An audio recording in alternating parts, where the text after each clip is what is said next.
Bon vendredi tout le monde, merci d'être avec nous. La cavale de 3 ans d'Al Boivin est terminée. C'était le suspect le plus recherché au pays et c'est l'un des principaux acteurs dans la guerre des stupéfiants qui fait rage au Québec. Lilette a suivi ça aujourd'hui pour nous.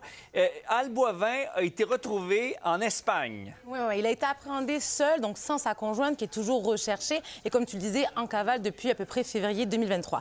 La Sûreté du Québec a eu l'assistance de plusieurs organisations internationales, notamment Interpol, la GRC et la police espagnole pour le retrouver. C'est donc à Marbella, dans le sud de l'Espagne, une station balnéaire qui accueille tout de même des gens fortunés et selon des médias locaux et français, un port d'entrée pour le trafic de drogue en Europe. Alors accroche-toi, Al Boivin qui était recherché pour gangstérisme, enlèvement, séquestration, introduction par effraction, trafic d'armes, trafic de substances. Il a commandé des actes de torture aussi. Rappelle-toi, il est impliqué dans le conflit pour le contrôle des territoires avec des groupes criminels, notamment en face de lui, les Hells Angels.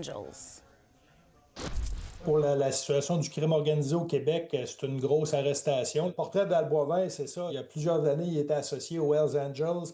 Il contrôlait certains de leurs territoires, puis finalement, il a décidé de virer sa veste puis de revendiquer, de pouvoir contrôler des territoires par lui-même sans payer les redevances. Donc, on a vu là, que ça a créé un paquet de conflits de part et d'autre là, avec les Hells au départ. On part, lui et le PIC sont associés dans un conflit des redevances. Par la suite, on voit qu'il y a une scission entre les deux. Donc, c'est le propre du crime organisé. Et donc la Sûreté du Québec qui indique dans une déclaration que l'arrestation d'Al Boivin constitue une étape importante pour la sécurité publique au Québec. Alors la suite, c'est quoi? Maintenant, il va falloir attendre la procédure d'extradition pour faire face à la justice, à voir si Boivin s'y opposera. Parce que dans le cas de Turmel qui a été arrêté en mars 2025, il s'y oppose toujours. Et oui, Dave Turmel, chef du gang Blood Family Mafia, aurait un prix sur sa tête. Les Hells Angels avaient proposé $1 demi-million en 2024 pour son meurtre. Alors s'il advient de la même chose pour Boivin, mais pas certaine que l'extradition l'intéresse. Ah oui, puis là, l'arrestation donc de Dave Turmel et maintenant celle d'Al Boivin, mais ça pourrait avoir un impact sur le crime au Québec et le conflit entre les Hells Angels et les gangs de rue. C'est la grande question et on sait aussi que les fidèles de Boivin, ils se sont regroupés au sein du North Savage Gang et j'ai demandé évidemment à notre collaborateur son opinion là-dessus, sur cette question.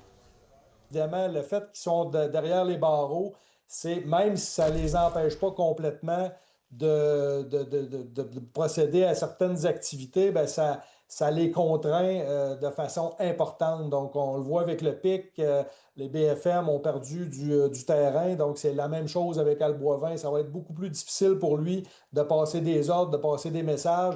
Donc, évidemment, quand il y a un vide, le vide se remplit. Possiblement que ça va être de ses lieutenants ou d'autres personnes dans le milieu qui vont tenter de prendre cette place-là pendant que lui est affaibli puis il est derrière les barreaux. Bon, et le ministre de la Sécurité intérieure, Yann Lafrenière, qui a souhaité féliciter les policiers de l'ASQ. On suivra évidemment l'évolution de ce dossier. Absolument, merci Lila.